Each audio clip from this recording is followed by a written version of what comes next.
We're back on Aeon Arcanum Gnostic Radio, and we got cut off earlier, and so this is going to be part two, episode 2, and we're just going to have Alex get us kind of back on track right here. Yeah, I think we're discussing the O fights. The last part. I believe you were going into the O fights and something about sperm and sperm. Yeah, I think you mentioned sperm. Something through the snakes for the sperm. Yeah, like right. Champion swimmers. Well, I do know the great beast 666 himself, Crowley, kind of went into the idea of this lion-headed serpent being the sperm. Yeah, or the spermazoon. From Babylon to Babalooey, you're joining us at Aeon Arcanum. Just because I look like I'd be in Ricky Ricardo's band right now. Yeah, the Archons are having... It's okay to despise the flesh by making fun of it. We're Gnostic. We're Gnostic. We're Docetics. We see you as a trick of the eye. But anyway... Ascetic, prophetic, docetic, narcoleptic, it's all the same thing.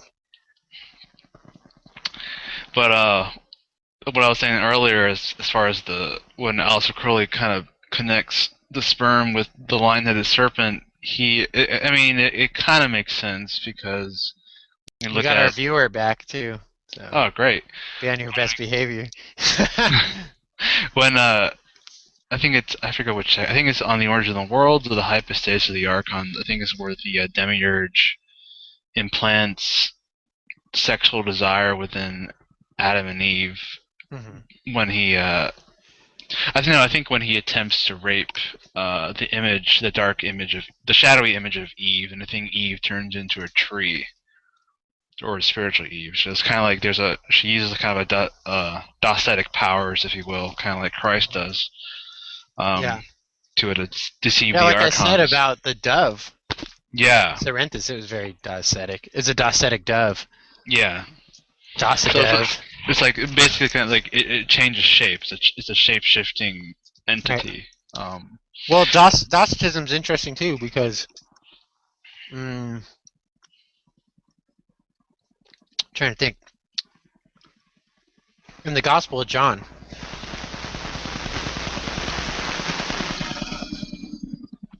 Jesus appears to be something else after he resurrected. He's kind of a radiant being. First he came back as an illegal immigrant because they thought he was the gardener. No, I'm kidding. Carpenter. He came back as a gardener. He's a little child. And then he's a stranger. In other words, they never can recognize who he actually is when he resurrects. That's actually kind of what Docetism is, because he's able to walk through walls, and he's able to shapeshift and be these other things, and he appears to the mind whatever they want it to be, but it's actually his disciples who are seeing him that way. Right. So the Docetist is the person that can see Jesus other ways, which is all the disciples. They're all seeing him different ways. And even when Peter or Thomas, even when he proves that he still has flesh, that's just what Peter and Thomas want to believe. That's what Thomas wants to believe or what Peter wants to believe. It's not actually what's real. None of what they believed was real. Because, like I said, for the Gnostic, what's real is not this physical universe. This physical universe it's a fake. It's a knockoff. It's a fugazi. See? It's a fugazi. I wanted to make a video like that. I was going to make it on YouTube with that scene from Donnie Brasco. He's like, that's a fugazi. Wow, I haven't seen that movie in forever. Wow. I completely forgot about that movie. But yeah, I love that movie. The Cosmos, that's a fugazi. Fugazi. Yeah, I mean, when we look at so-called Gnostic dualism, That is not the same as Mani's dualism, even though Mani is talking about spirit and matter as well. But the Gnostics they draw a distinction between the earthly physical world and the pure transcendental world of light. I think the Jewish Christians, I think their dualism was based on this recognition that there are opposition in all that exists. In human existence, there's male and female opposites. Mm-hmm. But at the same time, they both derive from God. But it's kind of weird. One is superior, one is inferior. But at the same time, the Jewish Christians, the Gnostics, they had very strong anti-cosmic attitudes. Yeah. The Valentinians not so much, but the others. I think the Valentinians very much have it. They just don't express it as much. Yeah, I think that's probably true. When you look at the Gospel of Truth, it's pretty anti-cosmic. According to Irenaeus, they're pretty anti-cosmic. Yeah, it basically says that matter is kind of like a fog, and error was error came out of that fog, or was entrapped in the fog, or whatever. The Valentinians believe that error or matter could be redeemed. Yeah. They believed even the demiurge could possibly be redeemed. Redeemed. Yeah. The Sethians were a lot more. The Sethians didn't less have forgiving. Sympathy for the demiurge. Less sympathy for him. And then other groups worship the demiurge, which is like, why don't you just be a fucking Catholic? Yeah, because they don't have cool angelologies. They have facilities, saintologies, hagiologies. Mm-hmm. Yeah, Basilides loved, Abraxas, the great Archon. He spoke very fondly of the stars and, of fate. And you see those kinds of attitudes in today's occult groups like, Thelema, the OTO, or even Theosophy, or kind of all these other modern Gnostic movements. They don't have that same kind of dualism that we see in the ancient Gnostics. Which is whatever, but then they're not the same, obviously. We're in different time periods. It's funny because dualism, the key word there is dual, D-U-A-L, right? As in two. Yeah. Well, really, dualism ought to be spelt with an E, not an A, because most of the time the way they say it is like it's two equally opposed powers warring with each other. Like that's the Manichaean, Zoroastrian, and that comes from Zoroastrianism. But the idea that evil and good are kind of like these eternal powers. For eternity. Yeah. See, in Gnosticism, we don't have the belief that the cosmos is eternal. We think it's not. We think it's finite. And that's why it's a fugazi. It's such a cheap knockoff. Yeah, it is a fugazi. Yeah, absolutely. I completely forgot about that. Wow. I would never think about that in a million years. Wow. I'm like, whoa. But yeah, Netflix. Yeah, I need to go back on there. I love Netflix, but as far as the cross is concerned, when it comes to the Gnostics, of course, as I said earlier, the Gnostics draw a lot on Paul. They see the cross as a good thing. The cross is there to kind of separate matter from spirit, and the spirit becomes resurrected. The cross that Paul talks about, there's two crosses that Paul talks about. There's the physical cross, but the cross that he's talking about is the chi symbol of Plato, the limit. Mm-hmm. What's Plato's limit? It's an X. And what it is that's the Logos itself. It came in and gave order to chaos. It's the old Tiamat myth, basically, is what he's talking about. The prophets talk about the same thing. That's universal in the ancient world. Right. Yeah, it's definitely in Timaeus. But it's kind of interesting, though, that the cross is kind of equated with Horos, and where does Horos come from? Horos is that same thing. But that's not Horus. Yeah. It's like, but it sounds similar. Greek, it sounds similar, but in Greek it doesn't really work. Yeah. But it comes from Plato primarily. But yeah, it could be the idea of Horus coming from ancient Egypt, and it's just misspelled. Mm-hmm. That's possible. I mean, Plato interacted with ancient Egypt. Yeah, definitely, absolutely. I mean, there's a strong Egyptian, influences in Gnostic religion, quite a bit. But I don't think they really depend on it that But much. There's also more than one different type of Egyptian religion. There was two major Egyptian cults. Mm-hmm. There was this carnal general resurrection type cult, and there was also another cult that was very, very different, that was more like the Osiris. They kind of had like the Osiris cult and the Amun cult, and they were kind of different, Mm-hmm. Really. That's actually a really complicated thing to explain, though. I don't think I'm capable of doing that. Yeah, that's a little. Well, we might have to talk about that. Well, we can maybe talk about it in a future episode. Yeah, I need time to kind of plan how I'm going to talk about it. Yeah, but these ideas of the rulers and the principalities and Docetism and shape-shifting saviors and all this kind of stuff.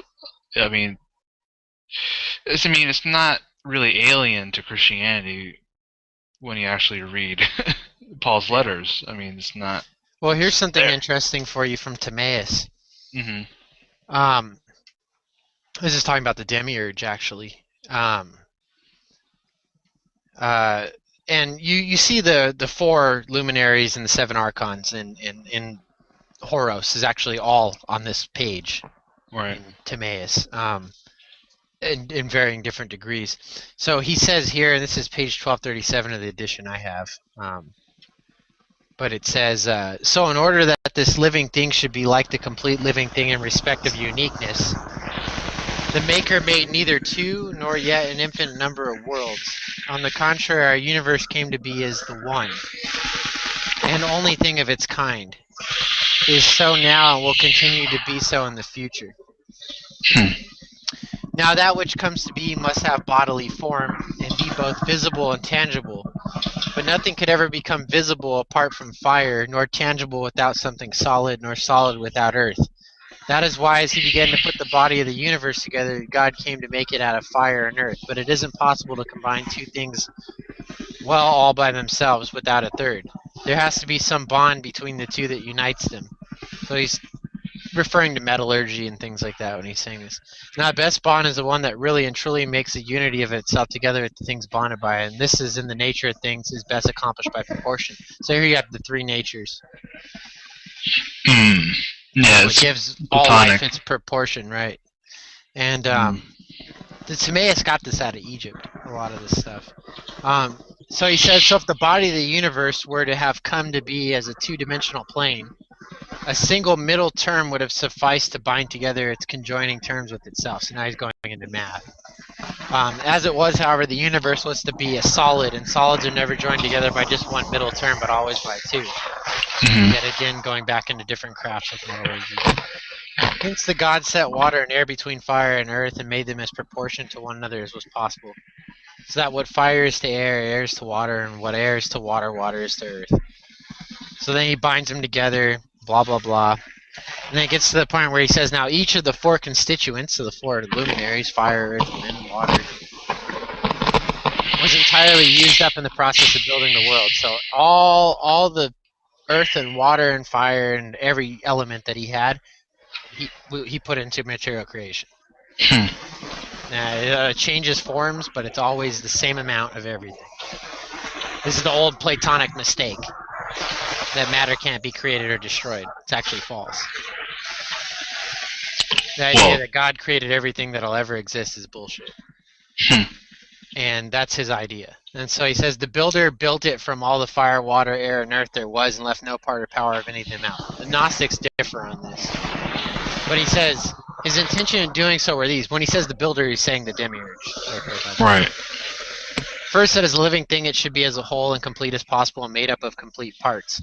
Second, that it should be just one universe, or cosmos, and that nothing would be left over from which another one just like it could be made. So there's no other cosmoses or universes for this, which is totally opposed to Gnosticism. There's multiple cosmoses, or dimensions, if you will. He says that is why he concluded that he should fashion the world as a single whole composed of all wholes, blah, blah, blah, blah, blah. And then he says he gave it a round shape, the form of a sphere, with its center equidistant from its extremes in all directions. Mm-hmm. Then he says it needed no eyes since there left outside, so that's why the universe doesn't have to have eyes, because there's nothing outside of it to see. You know? So he goes into all this stuff, and he talks about the 7 motions, the archons, which is especially associated with the understanding and intelligence. And so he set it turning continuously in the same place, spinning around upon itself. All the other 6 motions he took away and made its movement free of their wanderings. This is the planets. When he's talking about the cosmos here, he's not talking about the universe. This is the problem people make when they read this. He's talking about the Earth. Earth was called cosmos, not the universe. Really? It's called the whole universe cosmos. There's Plato, it's the Earth. The cosmos is round and it is the Earth. And around it there's different motions. The motions are the wanderers, in other words, the planets. They go Right. So the planets are the archons here. You know. The rulers, basically, astrological reasons. And then he says, applying this entire train of reasoning to the God that was yet to be, the eternal God made it smooth and even all over. For Plato, there's 2 gods. 2 gods, okay. Right. In Timaeus, they teach 2 gods. The earth itself is a god, and the creator is a god. So yes, he calls the demiurge the craftsman, and the other god is the earth itself. So World it's soul. kind of confusing. Right. Logos. Mm-hmm. Right, the Stoic belief. But the Stoics didn't believe they were gods. They didn't use those terms. They didn't like it. Right. You know, they're more atheistical. But then he says, as for the world's soul, even though we are now embarking on an account of it after we've already given account of its body, it isn't the case that the God divides it to be younger than the body. So the world soul came before the body of the universe. And the world soul is the soul of the earth. In other words, the Earth is the only planet that has life on it. The wanderers don't have life. So this is not this is more of a geocentric type of mentality. It doesn't necessarily mean they believed in geocentricity, but it seems to be Plato, or not Plato, but Timaeus believes in geocentricity, and that's what he's teaching, from what we can tell. But he talks about an intermediate form of being. So you see a lot of these beliefs are in here, but he talks about the limit. Here it is. Next, he sliced this entire compound into 2 along its length, joined the 2 halves together center to center like an X, and bent them back in a circle, attaching each half to itself, end to end, blah, blah, blah. And he began to make the one the outer and the other the inner circle.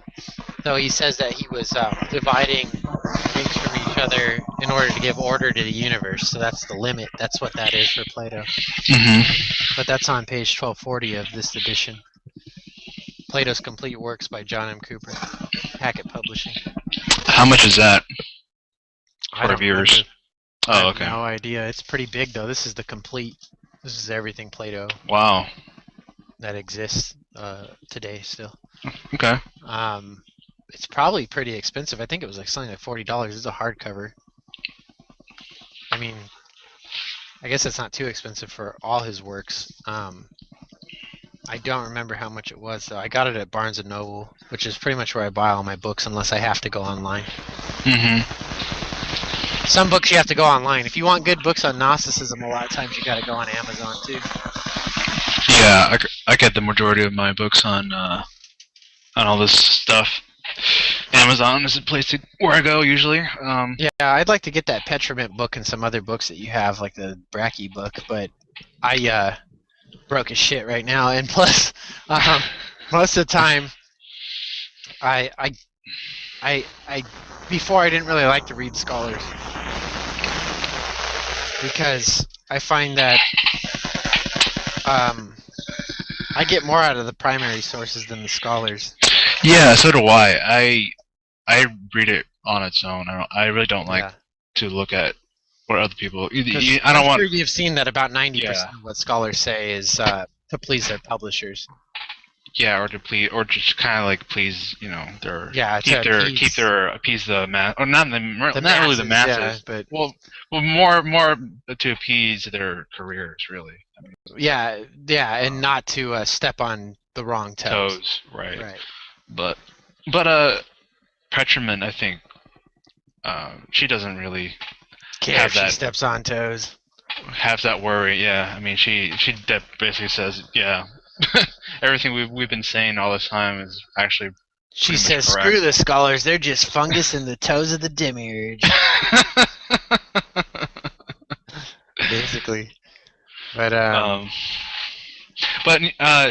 however, I think she does have a kind of this. She has a little attitude against Gnosticism. Actually, I think. She tends to kind of say like, yeah, if the Gnostics, rejected the material world, then that's very extreme and all this kind of stuff. She makes little kind of cracks about that.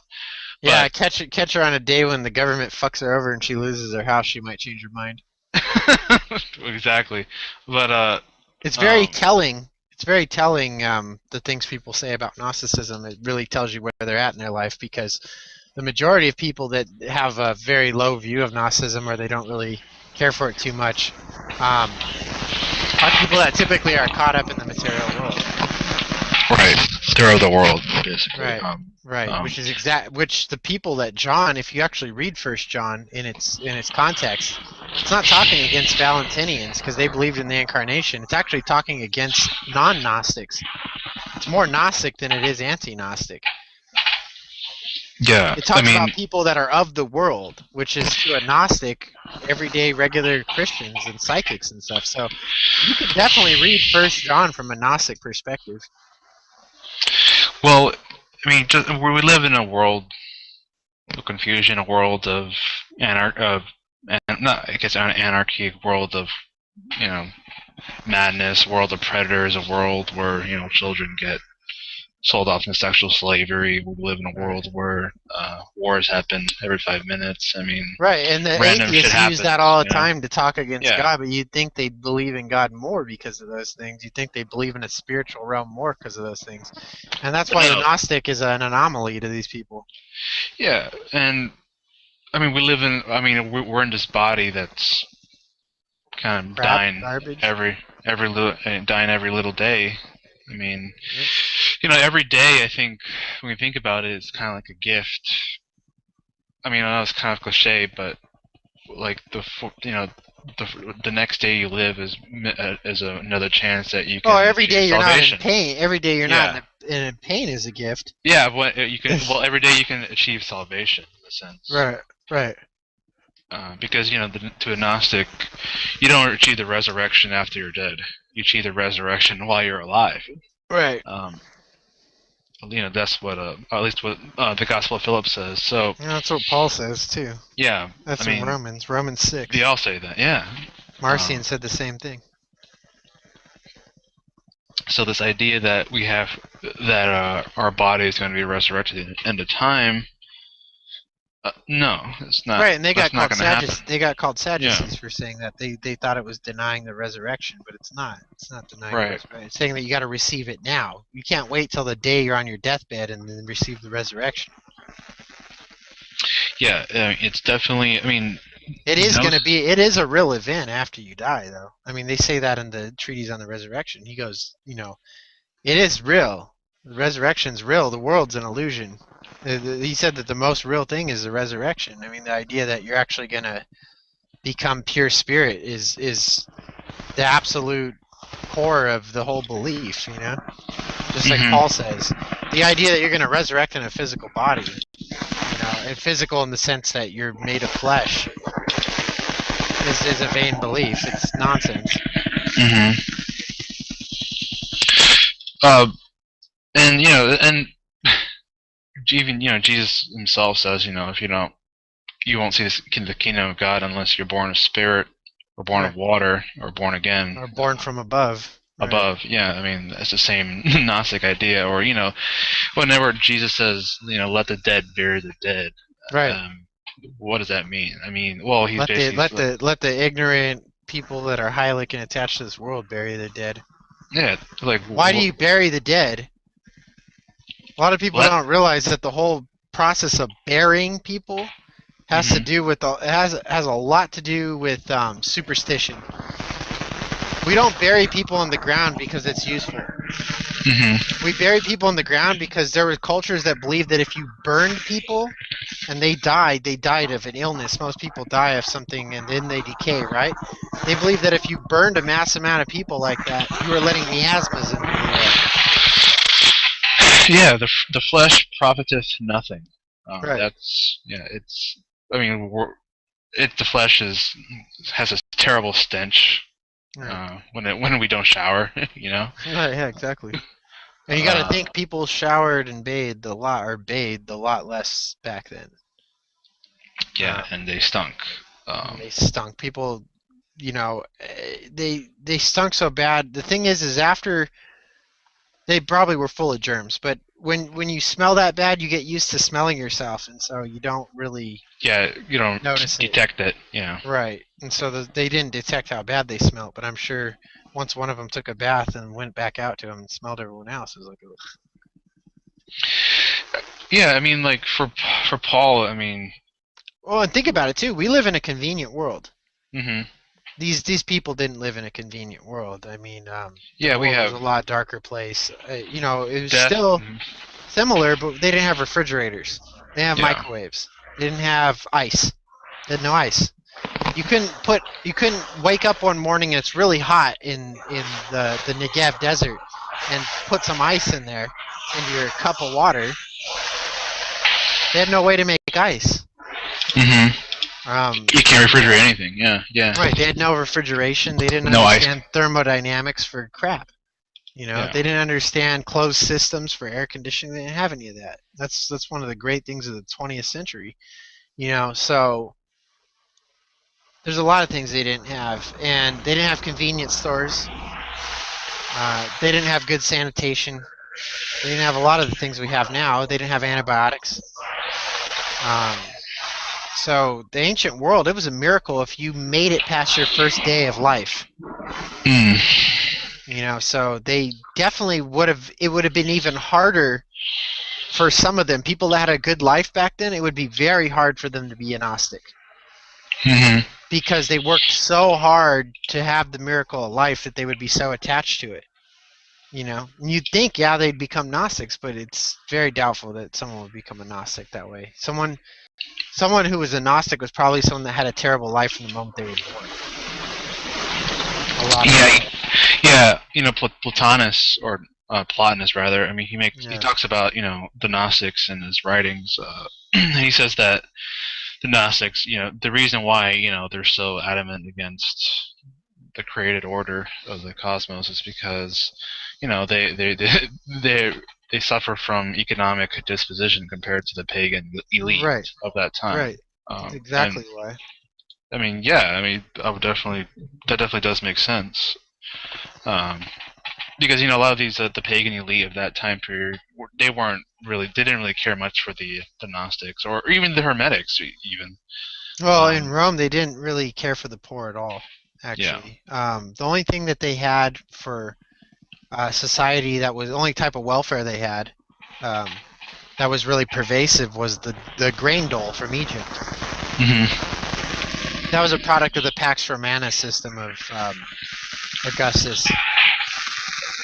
And essentially what it was is for a couple hundred years they brought in grain from Egypt, and you had a grain ticket, and you went there and you could turn in your grain ticket and you could get bread. So it was a system where everybody could eat free, including the elite. Anybody that went and came to get, everyone got grain dole tickets, even the elite. And the elite didn't have to use them, they could give them to people too. But you got 365 of them a year, or whatever the fuck, and they went up to the grain dole office and they said, "Hey, I want to get some bread." And so they gave them bread. They had enough to eat. Everyone ate for free in Rome, at least bread. There was bread and water provided for everyone. Everyone at least lived on bread and water. Most of the Christians only ate bread and water because that's all they could afford. The better off Christians like Paul and Valentinus and people like that were drinking wine. Right. That's why a lot of people survived. The church, once it was enough, it survived all the plagues because they were drinking wine instead of water. The plague was transferred by water. People, water carries all kinds of germs in it. It gets people sick unless you boil it, Right. But it very much was caused by that. But that was their only welfare system. That and public baths. They had public baths. That's about all they had. I mean, they didn't have public medicine. When Jesus went around healing people, he was doing it for free. That pissed people off. That pissed the elite off because the elite charged money for those kind of services. Same thing with Christianity. Christianity taught for free. Paul was teaching about a salvation idea for free, which all the mystery cults charged money for. And the super apostles charged money for it too. And they were basically Jews. And I think, Paul, he definitely kind of basically says anyone who disregards the cross or doesn't believe in the cross will basically perish. Right. I mean, I don't think Paul really goes into this idea of eternal damnation, but he kind of basically says that if you're not. Well, Paul doesn't. Redemption. Paul can't believe in eternal damnation because he believes in redemption. If you have a redemption scheme, there's no eternal damnation. I mean, there's an end to material creation. Once material ends, if you don't receive the Spirit, you die of all material, and you die. A Hylic person, when they die, they don't have anywhere to go but back to matter. They go into the dirt, like a Sadducee. They go into the dirt. That's it. And once the material creation's over in so many billion years, and it blows up, and it becomes nothing, the demiurge is dead too. All the stuff's dead. All that's left is the spiritual substances. Right. I mean, I think Paul says, for the message of the cross is foolishness to those who are perishing. Right, and the perishing are the people that are living. Yeah. Because you can't perish if you've never lived, and you can't live if you've never perished. It's the whole dichotomy with everything. Yeah, and then he kind of goes on this tirade, I will just destroy the wisdom of the wise, and the intelligence of the intelligent I will frustrate. Right. It's the wisdom of the world is foolishness to God, and vice versa.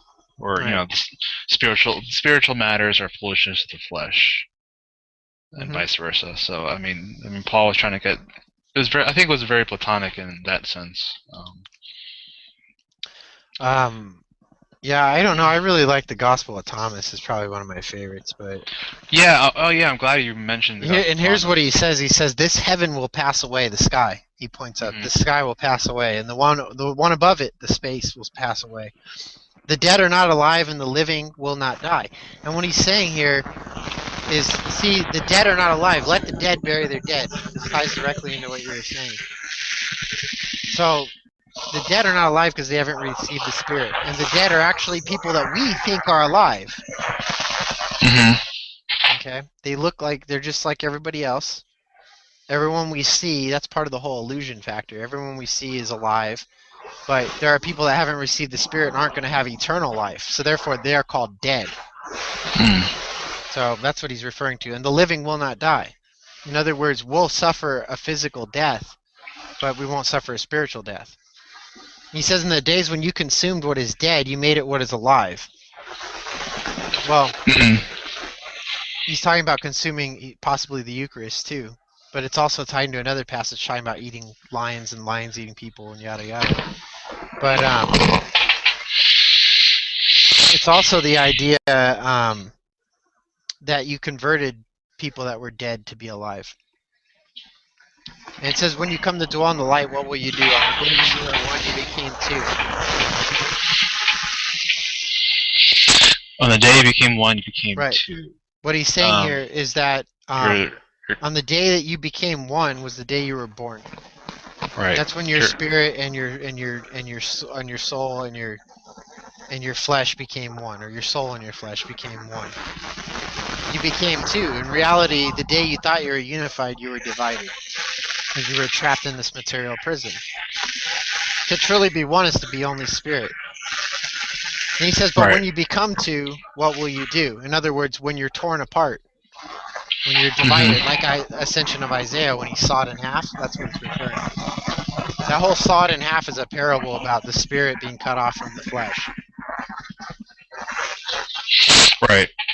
And you have the other thing that we find in Judas and other writings. I shall give you what no eye has seen and what no ear has heard and what no hand has touched and what has never occurred to the human mind. Well, you know what's interesting in the Gospel of Thomas? That was the thing that never occurred to the human mind. Mm-hmm. Before Jesus, it had never actually literally occurred to the human mind that the spirit could be eternally separated from the body. They had the beliefs in reincarnation. They had the beliefs that there was only the material existence and all this stuff, but they never had the belief that the spirit was entirely they never had the belief that it was possible to separate your spirit and that your spirit was your identity and that's who you are from your flesh. Mm-hmm. So that's the thing that quote's referring to. They people like who's John Ankerberg, for example, guys like that, all these Protestants, they come out and they say, oh, the Gospel of Thomas, it never even talks about the resurrection. The Gospel of Thomas, the central message is the resurrection. In almost every other paragraph, it talks about the resurrection. It's the most important thing in the whole writing. You know, it's interesting in the Gospel of Thomas, I think what Thomas says, here I can read it right now, it says, teacher, my mouth is utterly unable to say what you are like. Yeah. Oh wait, I think I missed. Hold on 1 second. I'm in the wrong one. Oh boy. 1 second. Oh, here we go. Jesus said to his disciples, "Compare me to something and tell me what I am like." Simon Peter said to him, "You are just like a messenger." Matthew said to him, "You are like a wise philosopher." Thomas said to him, "Teacher, my mouth is unable to say what you are like." Yeah. It's a little docetic there, I mean, think about it, because what did Jesus do, or Jesus Christ do, when he descended down the spheres of the archons? He appeared to them as angels. Well, even here it says that the living Jesus spoke it, which is the living Jesus in other documents, like I think it's the Apocalypse of Peter, is not the Jesus of the flesh. It's the Jesus of the spirit. In other words, It's not against the historical Jesus, but it's saying the one that's actually speaking is the spirit that speaks through the man. It's not the man. Right. In other words, it's teaching your identity as your spirit. And that's the kind of the little subtle nuance that people can't tend to get. But it's the inner man. Right. That Paul talks about. Right. Yeah. But you know, the idea of salvation. Notice he says you won't experience death if you find the interpretation of these sayings. The interpretation of the sayings is that they're all talking about resurrection. That's the interpretation. Mm-hmm. That's the man that doesn't experience death. A lot of people have beat themselves over the head with this idea, and they have a hard time figuring out, oh, man, what's he talking about? The interpretation. Bart Ehrman can't get it because he's an atheist. So he looks through this and he goes, oh, wow, whoever can find the interpretation, that's enticing, blah, blah, blah. Well, maybe, you have to work real hard to find the interpretation. No, you don't. If you're a Gnostic, this is so easy to interpret it. This is like child's play. Right. It's so simple. When you look at it, he's saying all this stuff is telling you about how to be resurrected. What it is, telling you get rid of the Old Testament and you'll be resurrected. There's a lot of different things in here where it tells you about different aspects to how to be resurrected. Mm-hmm. Let him who seeks continue seeking until he finds. It's talking about gnosis. So finding out the truth about his situation. And when he finds, he'll become troubled or perplexed, right? When he becomes troubled, he'll be astonished and he will rule over the all. Pleroma. Mm-hmm. It's kind of funny you mention the Old Testament because, when Jesus says in John that all who have come before me are thieves and robbers, right? Wouldn't all that kind of imply the Old Testament? Patriarchs and prophets? It is implying the Old Testament. They're all thieves and robbers. It also ties into what's said on the exegesis on the soul. Yeah, it kind of ties into the Archon. It's the Simonian myth. Yeah. Yeah, it very much is. Kinda, Jesus is a Samaritan in the Gospel of John. He's not a Jew. They said, "Are we not right in saying you're a Samaritan?" And he remained silent because he was, and so they have a little problem with that too. But Thomas is especially just it is definitely Docetic. Docetic is just the idea. In reality, what really Docetism really is the belief that there's an inner man and an outer man.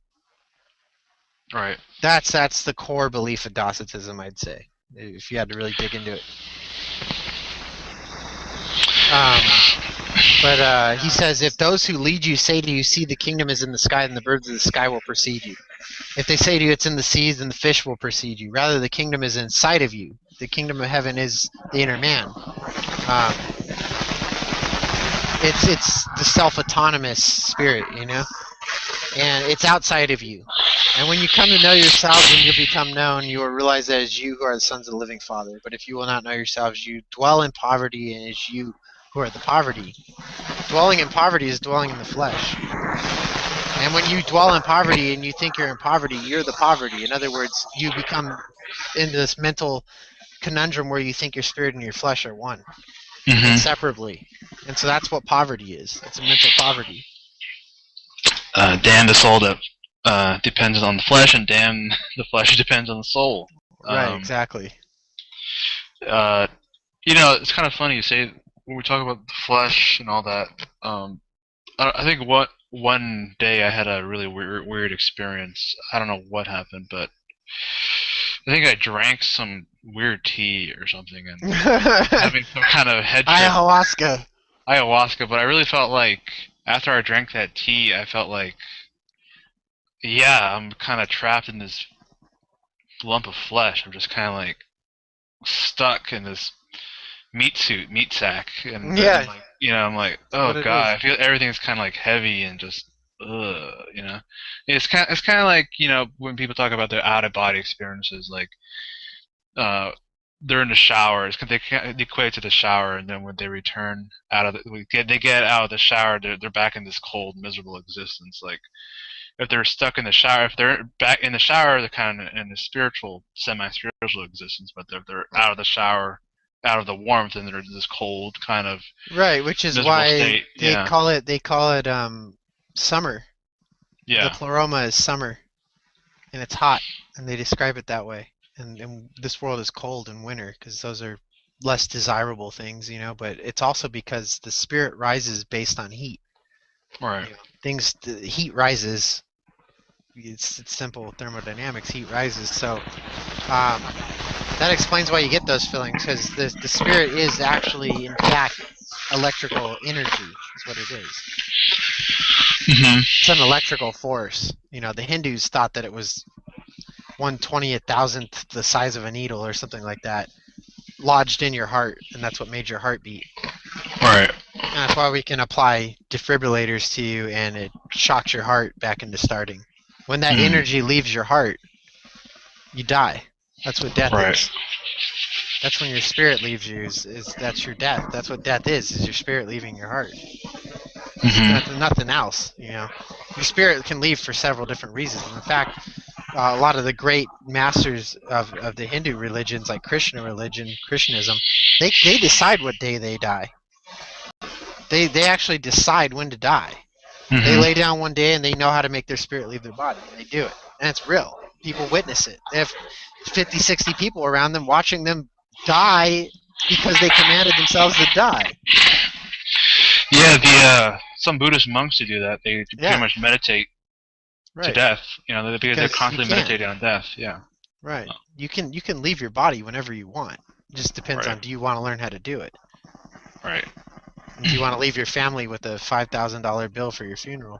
Right. Yeah. So be smart about where you do it. But yeah, you can leave your body anytime you want without actually killing yourself, without stabbing yourself or any of that. See, that stuff shocks the spirit into wanting to leave the body. When you get in a car accident, if it hurts enough or it damages you enough, your spirit might say, "Holy shit, this body's irreparable," and it wants to leave.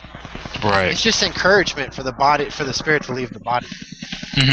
That's why it's such an illusion. I've been in a lot of severe major car accidents and never even got hurt. Last time I got in one, I had a scratch. One scratch. And this car was destroyed, was obliterated. I got up and was perfectly fine. And so when you have a strong will or a strong spirit, ironically, the stronger spirits don't want to leave the body. Yeah, and it's kind of funny. They want to stay here. They have a purpose. They have a purpose to try to save as many people with them as they can. And so it's kind of like you have that misguided Protestant thing where evangelicals are like, oh, I want to save you, but they don't have the means to save people. They want to talk about that, and they want to be, they teach all these prejudices to people. That doesn't save anybody. Prejudice is fucking stupid. They're not going to help anybody with that crap. That's the garbage that turns people off to religion, turns them into atheists. Right. I mean, the atheists, they kind of use a lot of the arguments that the Gnostics use. Really? Yeah. I'm surprised they don't find Gnosticism appealing because it's too mythological, I guess, for them. Yeah, I mean, they say like, oh, this is kind of strange, Sophia, Barbello. Right, but it's all philosophy. Yeah. It's very easy to understand if you actually attempt to. Hidden fucking knowledge, whatever. Too much. Let me just sit and watch fucking there's Richard more Dawkins. Yeah, there's more in Thomas that I find interesting though.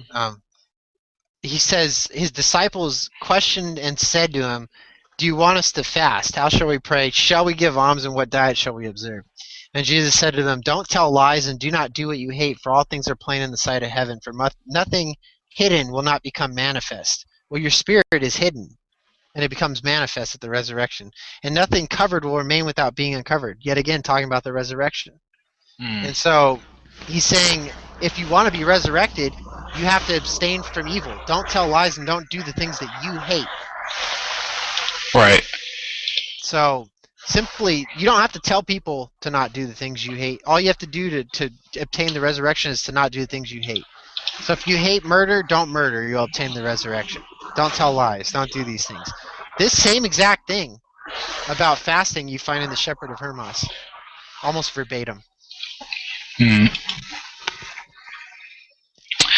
Shepherd of Hermas is an interesting text. And it's like, it's almost Buddhist, right? I mean, would you say? In a way. Well, I don't think the Buddhists believe in spirit, though. I think they believe in this abstract idea of otherness. What Buddhism isn't even entirely clear, but if I had to look at it in terms of, there's this one guy on YouTube who's Buddhist that I agreed with everything he said. So if I was to look at it like, what was it? It was like Mahayana Buddhism. Is that what it's called?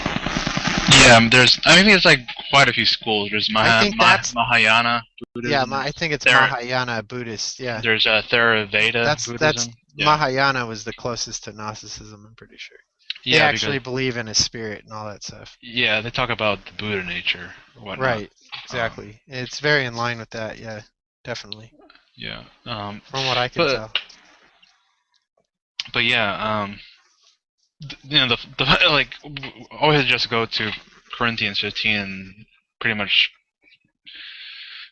much goes in line with all the Gnostic philosophers and what Jesus said. I mean, he basically says that the flesh and blood cannot inherit the kingdom of God. But of course, as we said earlier, I think in episode 1, that Irenaeus kind of switches that around and says, yeah, the flesh can inherit the kingdom of God when it becomes immortal, which is exactly the opposite of what Paul is saying. Right. Paul is not teaching a carnal resurrection. He most emphatically is not, and that's the wrong way to read Paul. When Paul is talking about, and this is the problem, is that a lot of people that read Paul have never planted tomatoes or never planted a tree or never planted anything in their life. This was easy to understand for people that Paul was talking to, even people like gardeners, farmers, just people that even had plants in their backyard understood this thing, because a lot of people had to plant things, And when he's talking about this, you got to understand is that the spirit is the plant itself. He's trying to paint this idea that, look, everything has a seed. And it sheds its seed. The seed dies. The husk of the seed stays dead in the soil. I wouldn't recommend doing this, but I planted marijuana before. And the seed... Jesus smoking cannabis. Right, I never said I smoked it. Okay. Oh, you planted it. Yeah, I planted it. Right. And that would be my defense in court. But this... Oh, I see what you're going to do. The seed, it dies. The seed dies. It just becomes this dead carbon-based piece of garbage that falls. That's why they can carbon date seeds at places and see when the trees there died. They can date the building of a site to that, which they can't. It's phony baloney because rain affects all that, you know. But basically, you have a seed, okay, and what it does is the plant grows out of it and eventually sheds the seed and drops it. Well, the spirit is the plant that grows out of it, the tree of life, right? And the seed is what it leaves behind. That's the flesh, and that's actually what he's saying. It couldn't be more abundantly clear than that. It's very easy to understand when you're actually reading Paul. It'll pop out right at you if you've actually ever planted anything and seen that a seed is shed. Then you see it in Luke, and you see it in Thomas, and you see it all over the place. Yeah, that. See, because if you do, what he's saying is if you do evil, what Thomas is saying, and Hermas is saying this too, and Hermas is saying, if you do evil, you remain in the world. Those that do evil can never leave their body. They keep reincarnating. They stay in this existence. They never get to experience bliss. They have to keep experiencing hardship and pain and all these things. The atheist will reincarnate. Right. Those who are basically asleep. Right. The atheist says the world's terrible, but it's beautiful. In other words, he can't decide. He can't decide if it's good or bad. He can't take a side. You know, that's really what atheism is. It's just the inability to take sides. All it is. There's nothing wrong with it. It's just, the truth is atheism is no different than Catholicism. It's fundamentally kind of like the religion of the materialist, basically. It's right. It's its own kind of philosophy. All philosophies and religions besides Gnosticism are 100% materialist, and they're just taking a stance over whether they like a moral issue or not. Right. It's an argument over morals. Is all it is between atheists and theists. There's no argument about the existence of God. Yeah, I mean the whole seed parable stuff. When it talks about, especially in Matthew, when it talks about when the good seed is planted, like you said earlier, and as far as or the seeds are kind of in the bad side of the garden, or the birds come and take it away. I mean, it's kind of like I mean, I see the birds are the rulers that snatch away the souls and throw them back into the body. Right. Well, Paul says what you sow doesn't come to life unless it dies. Yeah. Well, the new man. Well, yeah, the old man has to die for the new man to be born. Right, but also the new man has to die for the old man to be born. To be more specific. For the old man to be born. Yeah, or the inner man, should I say? Right, and so what you're sowing, what he's saying though, is what you sow does not come to life unless it dies. In other words, the seed that you sow in the ground never brings anything to existence to being alive unless the seed dies. The seed dies and the seed is shed. So if you don't understand how a plant generates, you can't understand Paul. It's impossible.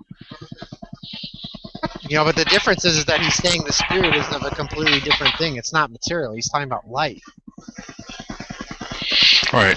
He says it several times. And when you sow, you don't plant the body that will be. In other words, the seed is not the tree. The seed doesn't, or the seed is not the bush, or the seed is not the, the tomato plant, whatever you want to call it, Yeah, I mean, as far as when it comes to regeneration and all that kind of stuff, I mean, First Corinthians, it says well, he says it's raised the spiritual body. Yeah, the first man, Adam, was made as a living soul, when the last Adam was made a quickening spirit. He says it's raised in power, and there's the key word there. Power always has to do with the spiritual substance. Yeah, it's basically reanimation. It's an invisible substance. Yeah. Right. It's likened to light because if you have enough energy it produces light, like electricity, enough energy in matter when it interacts with matter, like a filament in a light bulb.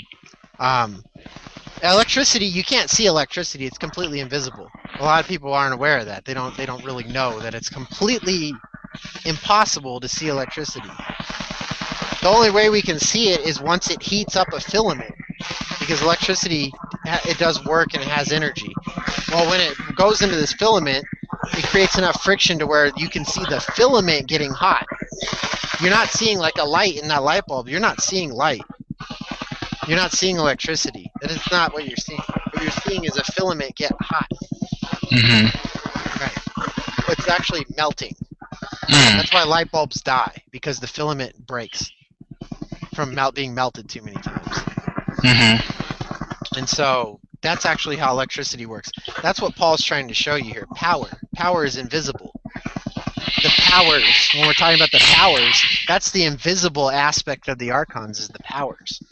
Mm-hmm. Right. So the authorities is the physical aspect of the planets, and the rulers themselves are the physical incarnations of people that are, controlled by the authorities, which are the wanderers, and the powers, which are invisible, which are the creator gods that fly around creating everything, the invisible hands in the universe.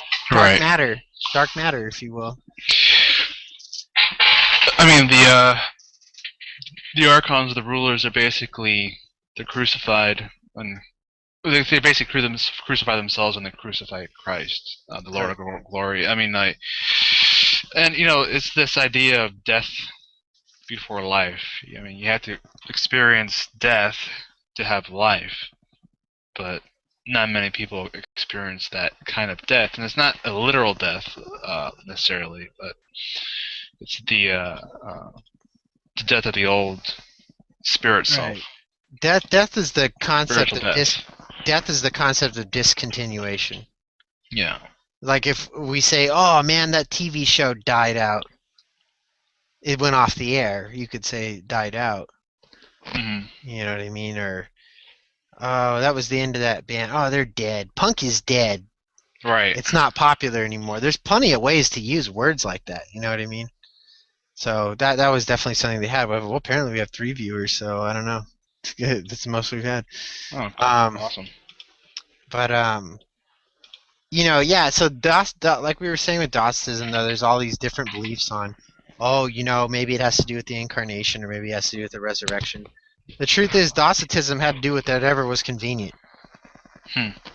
Whatever kind of if they wanted to talk about the incarnation, then Docetism was you denied the incarnation. And if they wanted to talk about the resurrection, then Docetism was you denied the resurrection, or you denied the reality of the crucifixion, or you denied whatever. It always had to do with denying something. Right. Denying some kind of thing as reality, but it's always based on the idea that a Gnostic simply doesn't see reality as reality. We invert everything. We see non-reality, what you would see as non-reality if you're an atheist or a materialist. We see that as reality. Right. We believe that there's our flesh is basically a vessel that has something in it, like it's a wineskin, and the wine is your spirit. It's the same thing. Yeah, I mean, it all kind of goes back to this idea of what is Christ? Like, what is the ultimate idea of Christ? What's the whole goal of Christ? What's the big honcho of what's the whole of this whole game? I mean, let's look at John 12. I mean, he says, I'm just reading it's right in front of me. It says, "I come a light into the world, and whosoever believeth on me should not abide in darkness. Mm-hmm. And if any man hear my words and believe not, I judge him not, for I came not to judge the world, but to save the world." Exactly. And in Revelation, he's the judge of the world. He's the judge of the world. And they go, well, he didn't come to judge the world while he's alive. He decided he'd judge it after he resurrected. Yeah. Which would be stupid. He said he didn't come to judge the world. The whole time he talked about himself being the spirit that's in him. He's not talking about his flesh. And the Orthodox, they try to say, well, he said this, but there's always a but. Right. you know, he did not come to judge the world, and he never will. It's not what he was. That was not what he was created to do. You know, so yeah, that's why he taught us not to judge. He wanted us to be like our heavenly Father. He said, "Be like your heavenly Father." You know, don't judge people. That's the role of the judge. That's for the demiurge, basically. Right. Exactly. He's a lawgiver. Anyone who judges others wastes their time because they're doing something that it's not in your power to judge people. It's in the power of the demiurge. That power was given to him. You know. And in Valentinianism, that's basically why we don't have a completely negative view of the demiurge, because we understand that there's certain things that are left to him. This is his world. It's his. You know? End of story. Right.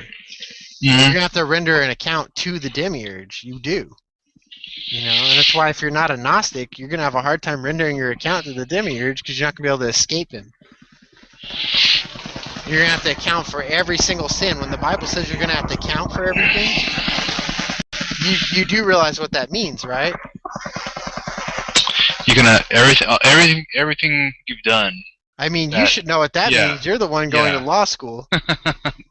Account for everything in court, right? If I went to court, I've got to account for why I blew a .14 on the breathalyzer and where was I at 9:35 p.m. on the night of February 12th in 2013 or something, you know, and why did you do this? Why'd you do that? Oh, how come there's hair samples? You know, you have to account for all this stuff. Why'd you steal the car? Right. You have to be able to answer every little thing that you're being accused of. You have to be held accountable for what you've done against the law. And accountable also is obviously a term that has to do with money. You're going to be held accountable. You know, all this stuff is monetary practice. And so it's like being held accountable. When they render an account, you have to render an account. In other words, it's like you have to put your finances together and explain to them what you spent on what you did with this and that. It's like you're having to give a reason for everything. I mean, you better be pretty fucking prepared, man, because especially if you had a long life. Yeah. I mean, it's kind of funny you bring that up. Well, I think I brought it up, but I mean, Marcion, he actually believed that there were two separate judgments. That there was one by Christ, which Paul calls the judgment seat of Christ in Romans, and then the other by the Creator, which is according to the law. Christ would judge according to the person's acceptance or rejection of the gospel. I thoroughly believe the judgment seat of Christ garbage is added. You think that was added later on? I think it's Jewish garbage. Yeah. Maybe. I firmly believe that. I've always had a problem with that. Yeah, I'm surprised Marcion believed that, but I've never bought into that. Yeah, I mean, I'm not going to say that I never will. I may change my mind. I'm always willing to change my mind on things. Yeah, I mean, but it kind of directly contradicts John, though, because, you know, as we said earlier, Christ didn't come to judge the world; he came to save the sinners. I mean, and what do you mean by sinner? It's not really this idea of total depravity. It's more of a sinner as in one who has missed the mark. And everyone has missed the mark. Well, everyone has missed Paul the never mark. uses the word sin. Ever. This whole idea that we've come up with this idea, Paul says sin. Sin. He doesn't. The word he uses in Greek means to miss the target. Not the mark, the target. Yeah, miss. It's an archery term when you shoot an arrow and you miss the target. Right. He's using military terms. That's what he talks about. He never speaks of sin. You know, missing the target is the material creation, the deficiency. The target was for Sophia to have a baby, and she had an abortion, so she missed the target. So he's talking about when he says that all creation is under sin, all creation is sin, is what he's saying. It is sin. So it's not, you know, or whatever word he's using. Yeah, I mean, human nature It's not a committed act. Yeah. Sin itself is a committed act. So when Paul's saying this, he's not talking about sin. In English, that's how it comes out. But the root of sin isn't really something you inherit by blood, or this kind of this Augustinian kind of weird belief that he likes to early idea talk about genetics and sin and all this kind of stuff. No, I mean that's a false doctrine to a Gnostic. Fundamentally, human nature, kind of mirrors kind of the duality found in the world, in the cosmos. It's kind of fashioned by some kind of, inferior intelligence, and the only real original sin is ignorance. That's the original sin, and it's uniting with darkness. Sin is simply the consequence of ignorance. Right. They'll tell you sin is a disobedience, but the problem is that if sin is a disobedience to what? Because anyone can give you an order. Yeah, to them it's the law, but as we if sin is disobedience, the problem is that sin is not absolute. Right. Sin is something that will differ between people. In other words, in one society, it may be a sin to murder, or it may be a sin to work on a certain day. Right. Theism is a sin to work on the Sabbath.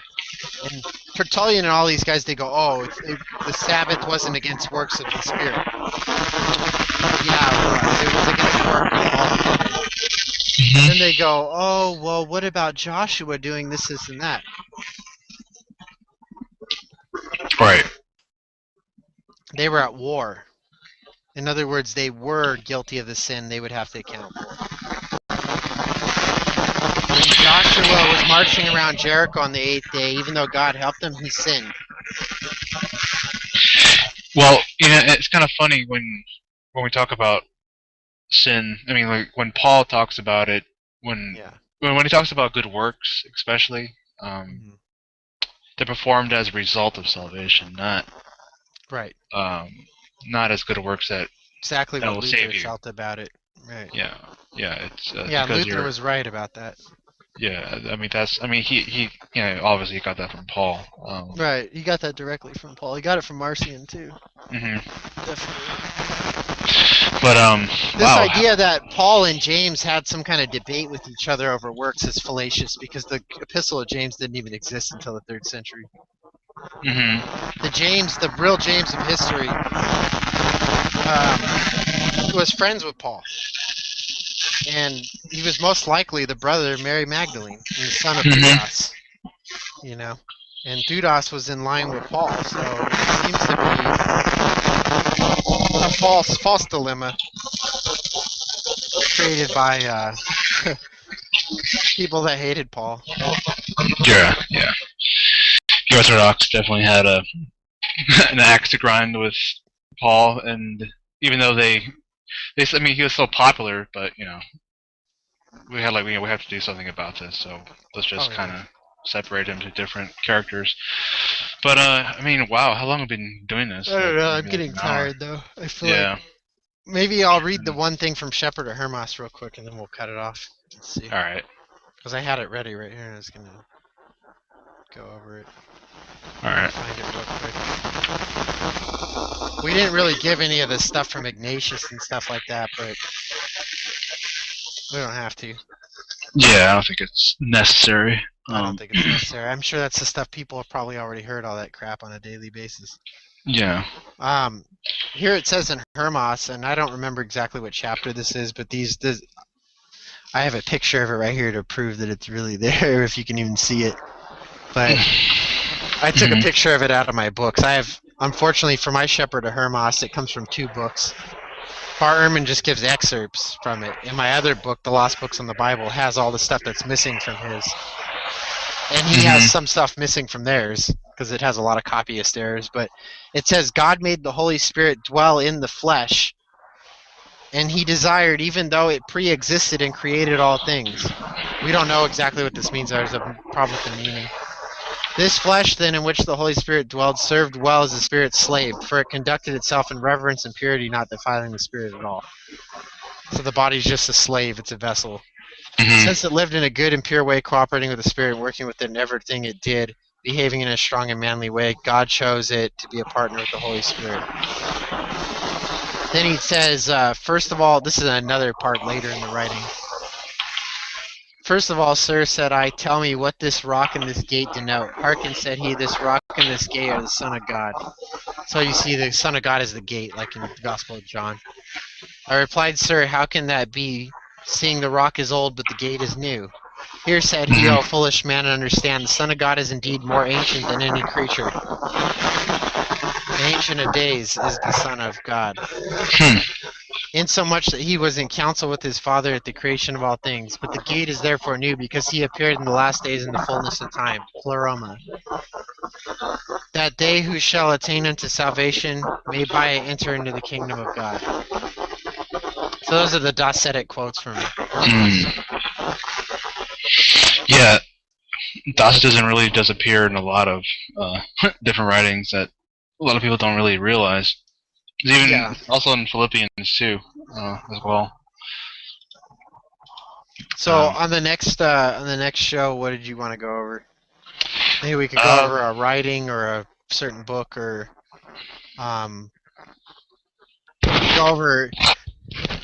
we could go over the law if you want, but it's up to you. The law. I think we could definitely kind of look how Paul looks at the law, and then actually read what the Old Testament says about the law.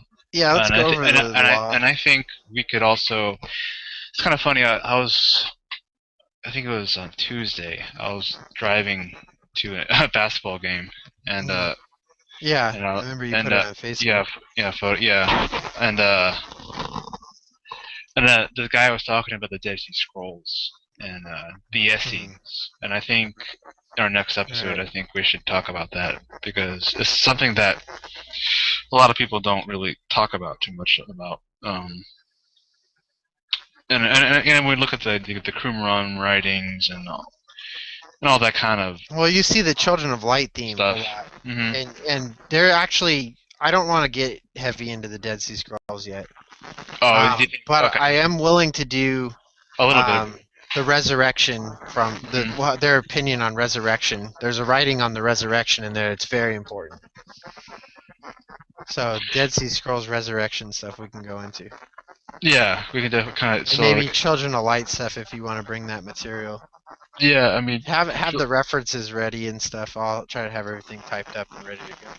Yeah, we can, because that also appears in Luke.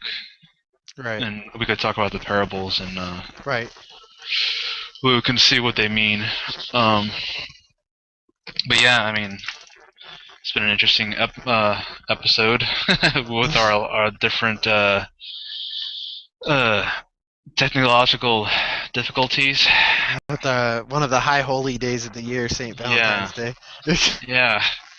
Yeah, the Archons didn't want us to make this episode, but yeah, they didn't. They keep doing that thing in my ear on here, and it's fucking driving me crazy. I've been putting up with it for like 2 hours. Is it still doing it? Yes, it is. Well, that sucks. But yes, it does. Hopefully next time you won't hear it. Hopefully not. Hopefully not. So. Peace out.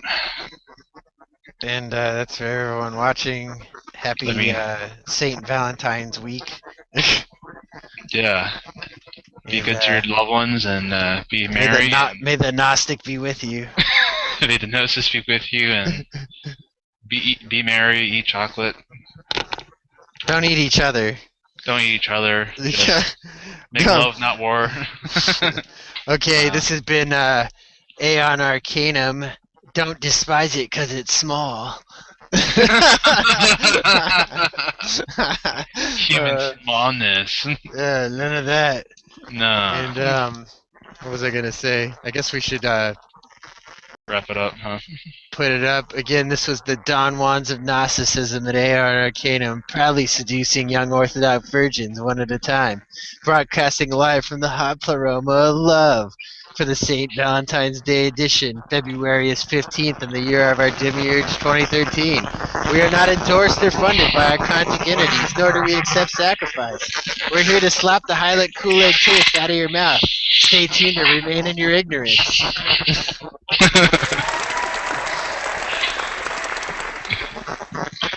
All right. Hopefully the people viewing understood what the hell I was saying. I could hardly hear myself because the thing goes wah, wah, wah, wah, wah, in my ear every time I talk. Sucks. People probably think I'm possessed. They're like, no, that's not really happening, is it? It's really happening. It's definitely not in my head. It's on my microphone. This must be what it's like to be schizo, to have voices in your head. Yeah. It's terrible. It's a demiurge. It's the Archons. I know, right? And it sounds like they're laughing, going like dogs trying to laugh. The Archons are in my mind. I can't think. Pillow out of my eyes. Archons, stop.